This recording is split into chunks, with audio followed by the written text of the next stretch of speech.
My dad tells about that day, about Taja and me playing basketball outside in the driveway, about a friendly game of one-on-one. It was our favorite thing, basketball. It was our whole family's favorite thing, even though as a family we enjoyed lots of sports, including soccer and volleyball. But if someone asked the question, "Do you want to play?" no one ever had to ask, "Play what?" That orange basketball was the fiery nucleus our family life spun around.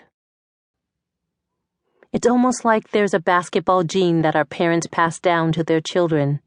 The Catchingses had it. Big time. My dad playing in the pros with Dr. J and the 76ers. My older sister Taja eventually playing in college and beyond.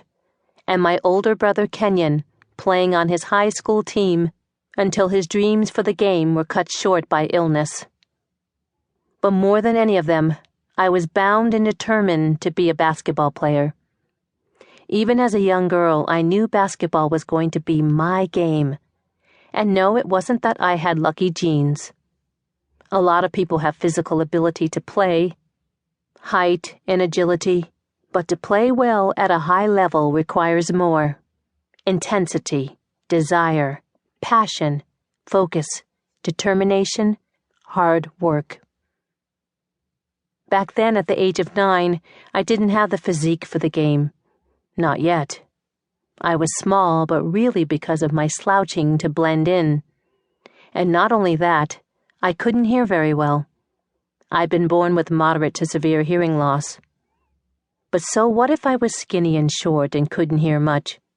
What I did have was intensity. I had desire. And I had a passion and a willingness to work hard for the game like no one else in my family. As Taja and I played in the driveway that day, we were slamming hard against each other as we always did. Our game was one of fighting for the ball, defending tough, scraping and scrapping to get to the edge and score yet one more basket. I'd sink a basket, and then Taja would take the ball at the other end of the driveway, dribble it forward, juke and deke, to try to get me off balance, giving her an opening to burst through and slide toward the hoop for a layup. Then I'd have the ball again, walking it up toward my big sister, and I'd feint one way and dribble the other to get around her and score. Later in life, my dad would say one reason I got so good was because of all those early years playing against Taja, who was the best talent around. I think that's right. She made me better. She was a year older, taller than me, and in my eyes, just perfect all around. All those realities just made me compete harder. We'd play so physical that we'd sometimes send the other flying with a yell or a shriek, clearly a foul in any refereed game, but perfectly acceptable on the court of our driveway arena.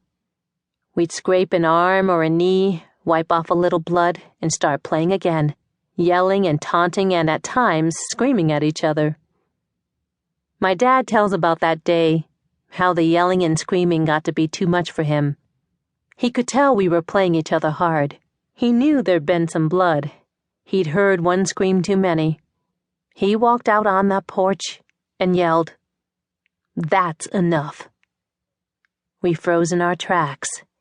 He came out to the driveway, confiscated the ball, and took it inside with him. Frustrated, Taja stormed up to her room. I knew she'd probably play with her dolls after she cooled down. Dad settled back down inside.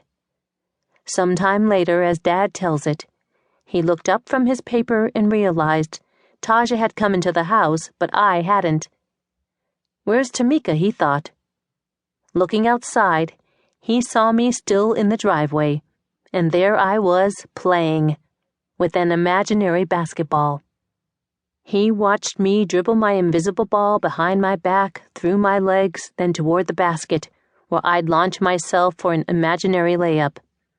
And I picked up that pretend ball as if it were real and walked it to the back of the driveway.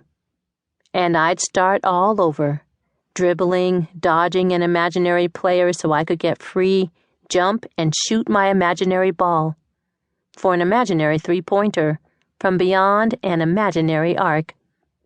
I did this again and again, over and over.